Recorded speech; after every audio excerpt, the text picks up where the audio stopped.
Eu quero me dirigir a Vossa Excelência, mais especial os nossos pares que daqui a pouco irão votar. Pois não, Excelência. Não está fazendo bem essa comissão que tenhamos que nos debruçar sobre requerimentos e pelos mais variados motivos, muitos deles que não têm a ver com a realidade, não têm conexão com os fatos que estão sendo expostos aqui, nós simplesmente evitarmos que essas pessoas venham a essa comissão, tenham seus sigilos quebrados, porque o argumento principal é que está fora do escopo, que essas pessoas nada têm a ver com o processo que nós estamos tratando. Nós estamos falando, por exemplo, do senhor Leandro.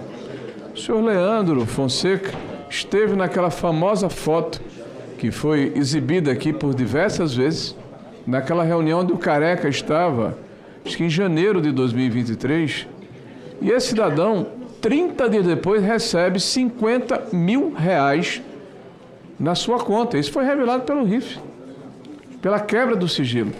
E o governo quer impedir que esse cidadão venha a esta comissão prestar esclarecimentos. Nós estamos falando aqui do Bimbo, que é o cidadão que recebeu, através de umas empresas do Careca, de umas empresas ligadas ao pessoal do Sergipe, R$11 milhões. E qual é a relação desse cidadão? O recurso é oriundo de descontos associativos e ele já prestava um serviço anteriormente ao Partido dos Trabalhadores. Tudo se conecta. A questão da senhora Roberta Lugo também esteve diversas vezes acompanhando o senhor Camilo em encontros em ministérios ligados a este governo.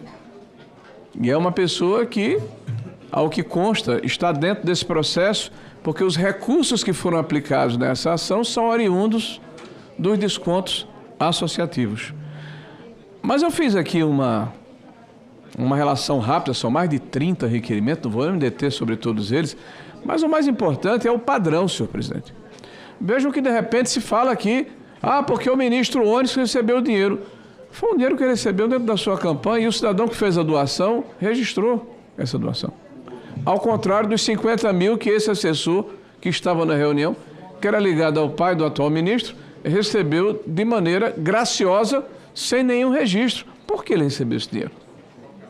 Qual foi a motivação de participar de uma reunião e receber um jeton de R$50 mil? É inexplicável. E por que ele estava nessa reunião? O que ele estava fazendo lá? Já que formalmente o único vínculo que ele tinha era com o pai do atual ministro.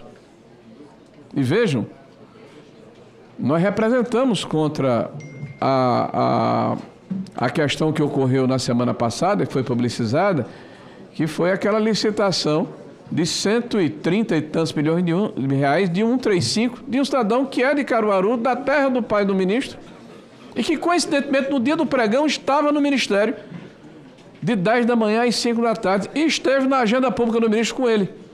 Então, são as pedras desse tabuleiro que estão se encaixando.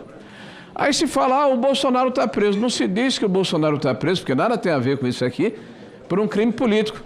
E já que a gente vai tratar de prisão, o ex-presidente Lula foi preso por corrupção passiva e por lavagem de dinheiro. Então, são situações que necessariamente deveriam ser deixadas de lado nesse processo.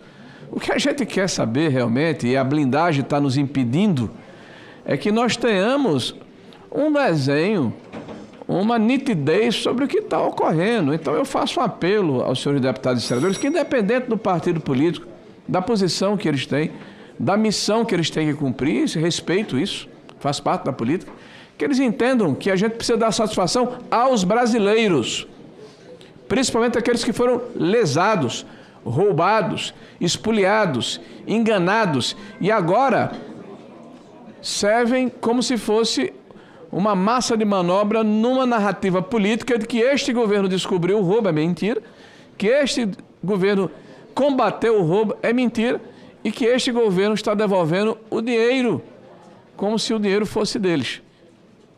Então, isso precisa ficar claro para quem está nos assistindo, para quem está nos vendo nesse momento. Por isso, senhor presidente, é que nós orientamos e solicitamos aos nossos pares que votem favorável para que esses requerimentos sejam aceitos e as quebras e convocações ocorram. Obrigado.